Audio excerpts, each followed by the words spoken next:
Why is the oil-rich Venezuela teetering on the verge of a civil war as the election results roll in? We explain to you. Venezuela's opposition and President Nicolas Maduro's government were locked in a high-stakes standoff after each side claimed victory in Sunday's presidential vote, which millions in the long-suffering nation saw as their best shot to end 25 years of single-party rule. Several foreign governments, including the United States, held off recognizing the results as election officials delayed releasing detailed vote tallies after proclaiming Maduro the winner with 51% of the vote to 44% for the retired diplomat Edmundo González, who is the representative of the opposition. González claimed Venezuelans and the entire world know what happened. Venezuela's opposition coalition claims it has garnered 70% of the vote, not 44% as reported by the authority. US Secretary of State Antony Blinken from Tokyo said that the US has serious concerns that the result announced do not reflect the will or the votes of the Venezuelan people. Gabriel Boric, the leftist leader of Chile, said the Maduro regime should understand that the results it published are difficult to believe. Meanwhile, on the city of the capital city, a mix of anger, tears, and loud pot banging greeted the announcement of results by the Maduro-controlled National Electoral Council.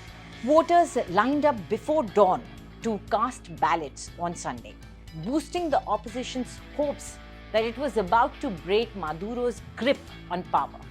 The official results came as a shock to the opposition members who had celebrated online and outside a few voting centers what they believed was a landslide victory for González. Opposition leader Maria Corina Machado said that the margin of González's victory was overwhelming, and this was based on voting tallies the campaign received from representatives who were stationed at about 40% of the ballot boxes.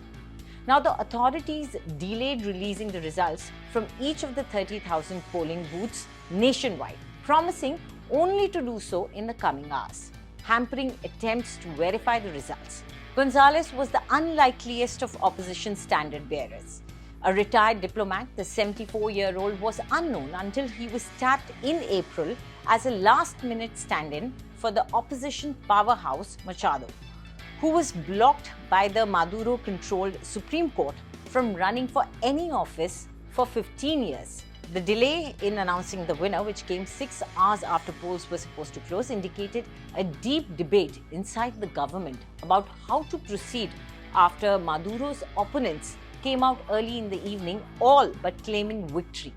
After finally claiming to have won, Maduro accused unidentified foreign enemies of trying to hack the voting system. He claimed at the presidential palace, this is not the first time that they have tried to violate the peace of the republic. Although he provided absolutely no evidence to back the claim, he promised justice for those who try to stir violence in Venezuela. Now, this election will have ripple effects throughout the Americas, with government opponents and supporters alike signaling their interest in joining the exodus of 7.7 million Venezuelans who have already left their homes for opportunities abroad, should Maduro win another 6-year term.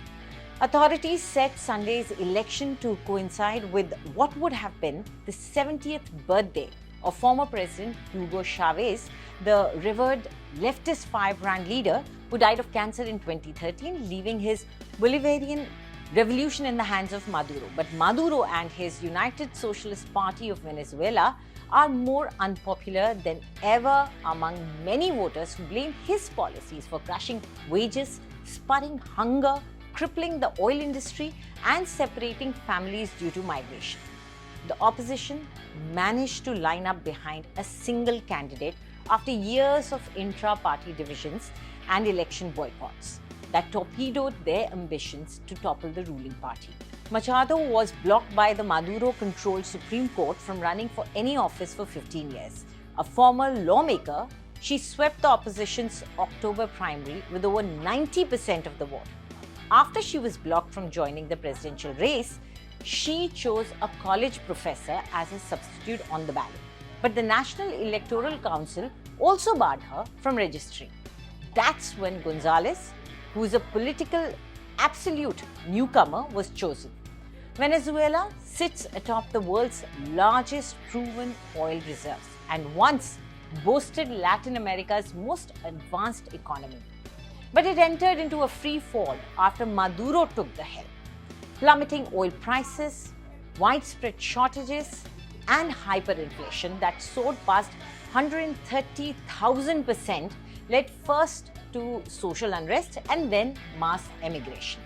Economic sanctions from the United States of America seeking to force Maduro from power after his 2018 re-election, which the US and dozens of other countries condemned as illegitimate, only deepened the crisis. Maduro's pitch to voters this election was one of economic security and stability, which he tried to sell with stories of entrepreneurship and references to a stable currency exchange and lower inflation rates. The International Monetary Fund forecasts the economy will grow 4% this year, one of the fastest in Latin America, after having shrunk 71% from 2012 to 2020. But most Venezuelans have not seen any improvement in their quality of life. Many earn under $200 a month, which means families struggle to afford even essential items. Some work a second job and some even third jobs.